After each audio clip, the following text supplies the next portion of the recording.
et j'espère pour l'avenir guadeloupéen. À la fois dans la douloureuse histoire que nous avons connue, 45 000 Guadeloupéens indiens arrivés ici, indiens arrivés en Guadeloupe, et 25 000 en Martinique. Cette phase de l'histoire que nous avons connue nous a plongés dans un abîme de désespoir, de souffrance, interdiction à l'éducation, mépris de toute espèce, organisation socio-raciale à partir de rang qui a été dicté par la colonisation. Et puis, au-delà du crachat, le mépris, mais au-delà du crachat et du mépris, une puissance est née en nous.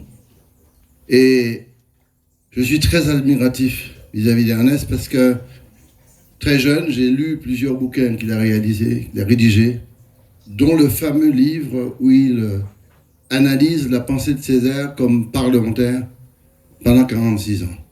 Césaire est resté 56 ans maire et 46 ans parlementaire. Et Ernest est l'un de ces personnages éminents qui a retracé sa pensée et son histoire. C'est dans ce cadre-là que nous partageons un passé en commun qu'il faut absolument faire reconnaître et surtout rentrer dans un processus de reconstruction de nous-mêmes. Je suis très heureux que la communauté indienne locale n'ait jamais perdu le laurel de sa spiritualité, de ses connaissances, de ses capacités d'émotion, de ses divinités. Je suis très content qu'en Guadeloupe, que cette puissance existe toujours. Comme je suis content qu'en Martinique, on continue à résister.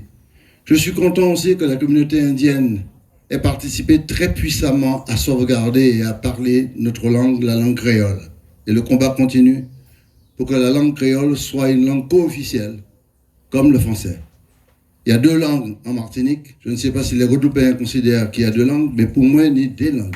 Langue créole et langue française. Quand et quand, au même niveau. Parce que pour l'avenir, quand je dis que je me sens dans l'avenir aussi guadeloupéen que martiniquais, parce que nous avons un destin commun. Si nous voulons sortir de l'abîme, de l'assimilation permanente, ce n'est pas simplement une lutte inconsidérée, sans conscience politique et sans capacité de résister. C'est aussi une lutte pour la dignité, une lutte pour le progrès, pour le développement.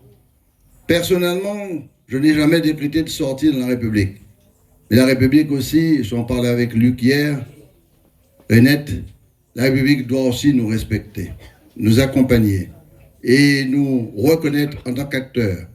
Et ça, à ce titre-là, je pense que l'assimilation que nous vivons, et Ernest l'a parfaitement démontré, Césaire n'a jamais été un assimilationniste aliénant. Il a été simplement celui qui nous a permis de retrouver le cadre qu'il fallait retrouver, de la perspective d'un ancrage à un sol qui est celui de la négritude, mais il n'a jamais oublié que la diversité peut se conjuguer avec le particulier. La France n'arrive pas à comprendre que l'égalité des droits peut s'appliquer en respectant le droit à la différence. Naturellement, la différence doit aussi exister et on doit partager cette différence. Et à ce titre-là, mon vœu le plus précieux, et c'est le sens de ma présence, ce n'est pas une présence individuelle, c'est une présence officielle. C'est la Martinique qui est ici devant vous pour honorer Ernest Moutoussamy. C'est la Martinique qui dit merci à Ernest pour tout l'œuvre qu'il a réalisé. Merci pour le combat. Et je suis certain que Camille Darcière, Pierre Aliquer et Aimé Césaire seraient extrêmement heureux de savoir que je suis là présent pour continuer le combat. Le combat qui me semble légitime en Guadeloupe et extrêmement profond à conduire jusqu'au bout. C'est à ce titre-là que j'éprouve une très grande fierté de savoir que beaucoup de personnes de Guadeloupe et de Martinique d'origine indienne participent au progrès scientifique, technique, médical, de santé et sont aussi des acteurs qui doivent être respectés en Martinique et en Guadeloupe, partout ailleurs, et constituent des piliers de développement économique local qui soient moins dépendants de l'Hexagone, intellectuellement, scientifiquement et techniquement, parce que la première liberté, c'est la liberté de penser. Et c'est à ce titre-là que la conjugaison des libertés pourrait nous permettre d'obtenir un stade d'autonomie avec une conscience politique renouvelée que nous avons perdue depuis un certain nombre d'années. Ça demande quoi? du sacrifice pour construire l'espérance. L'espérance ne se construit pas par du troc politique. L'espérance ne se construit pas par l'abaissement et l'asservissement. L'espérance ne se construit pas avec du rouibouana. L'espérance se construit parce qu'en soi-même, à l'intérieur de soi-même, on a retrouvé les puissances divines, peut-être que la communauté indienne possède toujours, mais aussi la communauté africaine.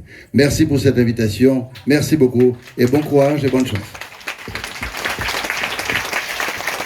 Merci Serge. Mesdames, Messieurs, encore une fois, ma reconnaissance et mes remerciements. On a beaucoup de personnalités présentes.